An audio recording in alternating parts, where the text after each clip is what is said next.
qual a importância do melhoramento genético animal? As técnicas de hoje realmente trazem ganho? Essas e outras dúvidas a gente vai responder agora. Meu nome é Rodolfo Assis, sou técnico da Berrante Genética, da Alta Genetics e do Programa de Melhoramento Embrapa GenePlus, médico veterinário, especialista em produção de gado de corte e mestrando em Biociência Animal pela USP.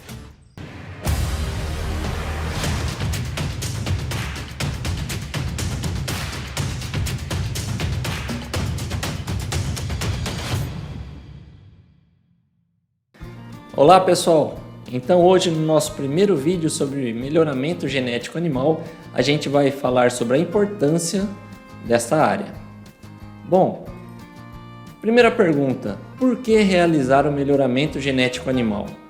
Há 3 pilares que fundamentam a escolha por esse setor. O primeiro, o aumento da produtividade de alimentos, que é provavelmente o que vem primeiramente à nossa mente. O aumento da quantidade de alimentos produzidos, que é uma demanda da população mundial ainda crescente. A segunda questão é a qualidade dos alimentos, que o melhoramento genético animal também é capaz de realizar. E por fim, a sustentabilidade, porque de nada adianta produzir com mais qualidade, mas de forma que não seja sustentável. E isso tudo é capaz através do melhoramento genético animal, como a gente vai ver nos seguintes gráficos. Esse ponto, neste gráfico, a gente consegue analisar desde 1925 como que é o desempenho dos frangos de corte. Então, mostra nessa linha mais clara que a idade ao abate diminuiu de mais de 110 dias para os atuais menos de 50 dias, que é a idade que um frango de corte demora para ser abatido. E neste mesmo período, o peso do animal abatido, do frango, passou de 1,1 kg e pouco para hoje mais de 2,750 kg. Então mostra que o melhoramento genético animal realmente encurta o ciclo e aumenta muito a produção de alimentos. Como exemplo de bovinos de corte, a gente também consegue observar isso, que desde 1997 a proporção de animais machos abatidos com mais de 40 meses de idade vem diminuindo drasticamente no Brasil, que em 1997 correspondia a 45% dos machos abatidos, hoje apenas 5,9% dos machos abatidos possuem mais de 40 meses. Isso também é reflexo do melhoramento genético animal. Bom, como a gente falou, o terceiro pilar é a sustentabilidade. Então, neste gráfico, também a gente consegue observar que há um aumento considerável na quantidade de arrobas produzidas por hectare no Brasil, passando de 1,6 para os atuais 4,3 arrobas de carne bovina produzidos por hectare por ano. E neste mesmo período, houve uma queda acentuada de cerca de 30 milhões de hectares utilizados para produzir esse alimento. Então, é capaz de ter um aumento de produtividade e ainda uma melhoria na sustentabilidade do agronegócio. Bom, e vem a seguinte pergunta: o melhoramento genético realmente funciona com as ferramentas atuais? Para isso, vamos utilizar primeiramente o exemplo do Instituto de Zootecnia, localizado em Sertãozinho, São Paulo. Lá, desde 1980, o rebanho foi separado em 3, um rebanho Nelore. Foi separado no rebanho controle, no rebanho seleção e no rebanho tradicional.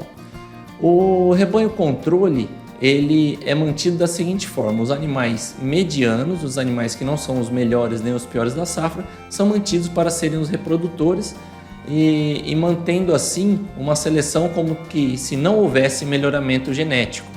E é essa linha azul mais clara que a gente vê no gráfico. O rebanho seleção e o rebanho tradicional são os animais que são selecionados a partir de ganho de peso aos 378 ou 550 dias, e os melhores animais nessas idades são mantidos como reprodutores para produzir as próximas gerações. Com isso, a gente vê que há um grande avanço ganho genético anual, comparando com aquele rebanho que não houve um trabalho de melhoramento genético. entre esses dois rebanhos, a diferença do rebanho seleção e do tradicional é que o rebanho tradicional é permitido a entrada de genética externa, apesar disso ocorrer só pontualmente. O rebanho seleção ele é totalmente fechado.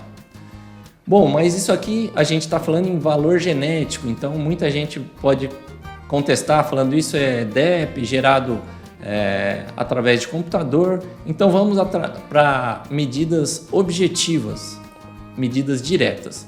Em 2012 foi feito um levantamento comparando esses dois desses rebanhos, a linhagem controle e a linhagem seleção, e foi visto que no abate esses animais mantidos no mesmo ambiente houve mais de 70 quilos de diferença de peso ao abate.